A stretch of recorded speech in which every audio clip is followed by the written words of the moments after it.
जय हिंद भारतवासियों, बात करेंगे आज की ताजा खबरों की। सरकार ने भारतीय साइबर क्षेत्र की संरक्षा, सुरक्षा और संप्रभुता की रक्षा के लिए पबजी सहित 118 मोबाइल ऐप पर रोक लगाई। मेट्रो का परिचालन 7 सितंबर से शुरू। अयोध्या विकास प्राधिकरण ने प्रस्तावित राम मंदिर परिसर का नक्शा स्वीकृत किया।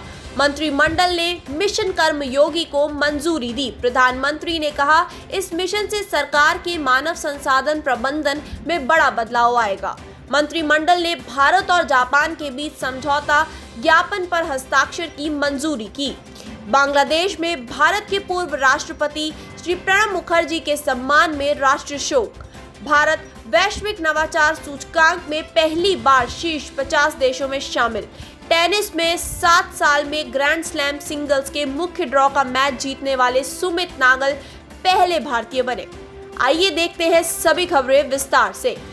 सरकार ने पबजी सहित ऐसे 118 मोबाइल ऐप पर रोक लगा दी जिन्हें भारत की संप्रभुता और अखंडता, देश की रक्षा, राष्ट्रीय सुरक्षा और सामाजिक व्यवस्था के लिए नुकसानदेह समझा गया है। इससे मोबाइल और इंटरनेट इस्तेमाल करने वाले करोड़ों भारतीयों के हितों की रक्षा होगी।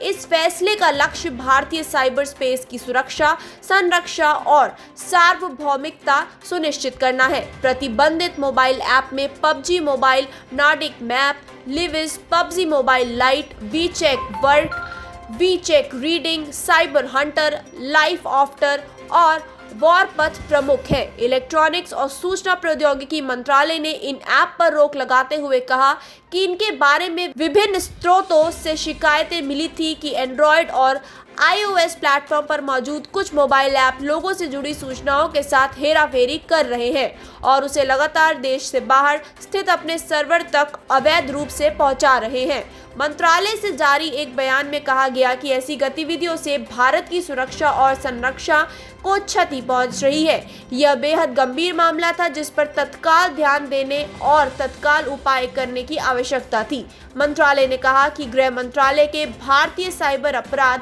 समन्वय केंद्र ने भी इन ऐप पर रोक लगाने की व्यापक अनुशंसा की थी। आवास और शहरी कार्य मंत्री हरदीप सिंह पुरी ने मेट्रो रेल सेवाएं बहाल किए जाने के बारे में मानक संचालन प्रक्रिया संबंधी दिशा निर्देश घोषित किए। मेट्रो का परिचालन इस महीने की 7 तारीख से शुरू होने जा रहा है। इसे चरणबद्ध तरीके से चलाया जाएगा और 12 सितंबर तक सभी मार्गों पर मेट्रो सेवाएं चालू कर दी जाएंगी। शुरू में रेल सेवाएं कुछ अंतराल तक चलाई जाएंगी, जिन्हें धीरे धीरे बढ़ाते हुए 12 सितंबर तक पूर्ण स्तर तक पहुंचा दिया जाएगा। पहले चरण में मेट्रो सेवाएं 2 शिफ्ट में उपलब्ध रहेंगी। पहली शिफ्ट सवेरे 7 बजे से 11 बजे तक और दूसरी शिफ्ट शाम 4 बजे से 8 बजे तक उपलब्ध रहेगी। सामान्य परिचालन इस महीने की 12 तारीख से शुरू होगा। रेलगाड़ियों के फेरे यात्रियों की भीड़ के अनुसार व्यवस्थित किए जाएंगे। कंटेनमेंट जोन वाले क्षेत्रों में मेट्रो स्टेशन के दरवाजे नहीं खुलेंगे। सभी यात्रियों और मेट्रो कर्मचारियों के लिए मास्क लगाना अनिवार्य होगा। केवल ऐसे व्यक्तियों को यात्रा की अनुमति होगी जिनमें कोविड का कोई लक्षण न हो और जो थर्मल स्क्रीनिंग में उपयुक्त पाए जाएंगे। स्मार्ट कार्ड और कैशलेस या डिजिटल लेन देन को प्रोत्साहित किया जाएगा। टोकन और पर्चियों का इस्तेमाल करने से पहले उन्हें समुचित सैनिटाइज करना जरूरी होगा।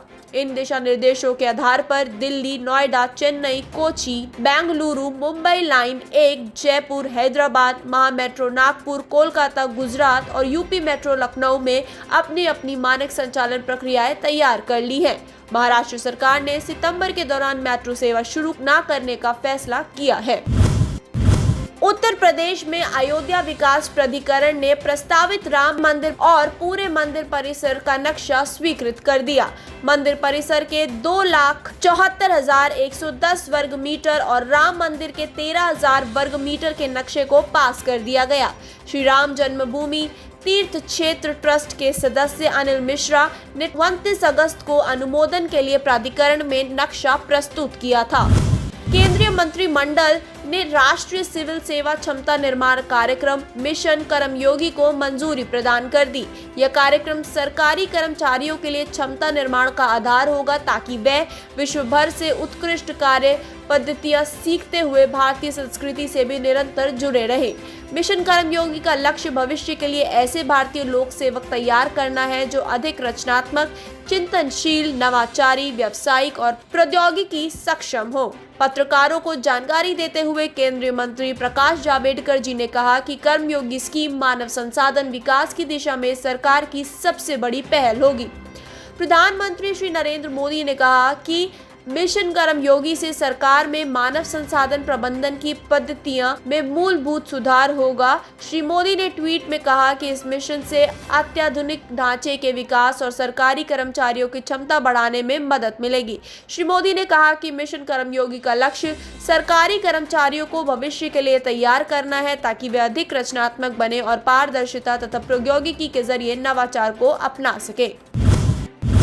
मंत्रिमंडल ने जापानी बाजार के लिए भारतीय वस्त्र और परिधान की गुणवत्ता तथा परीक्षण में सुधार लाने के बारे में भारत और जापान के बीच समझौता ज्ञापन पर हस्ताक्षर करने को भी मंजूरी दी। इस समझौते के जरिए जापान का निसेनकेन क्वालिटी इवैल्यूएशन सेंटर अपनी टेक्सटाइल कमेटी को भारत में वस्त्र और परिधान उत्पादों के लिए परीक्षण तथा निरीक्षण सेवा प्रदाता नियुक्त कर सकेगा।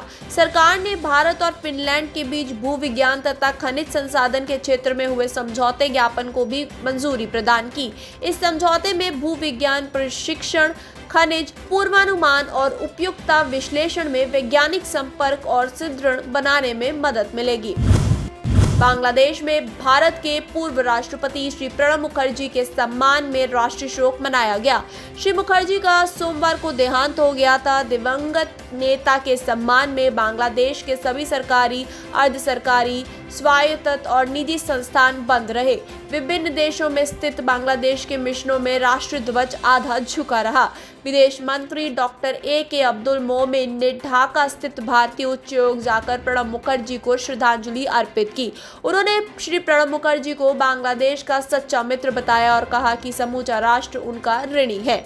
इससे पहले प्रधानमंत्री शेख हसीना ने भारत के प्रधानमंत्री श्री नरेंद्र मोदी को लिखे पत्र में पूर्व राष्ट्रपति श्री प्रणब मुखर्जी को बांग्लादेश का शुभचिंतक बताया था।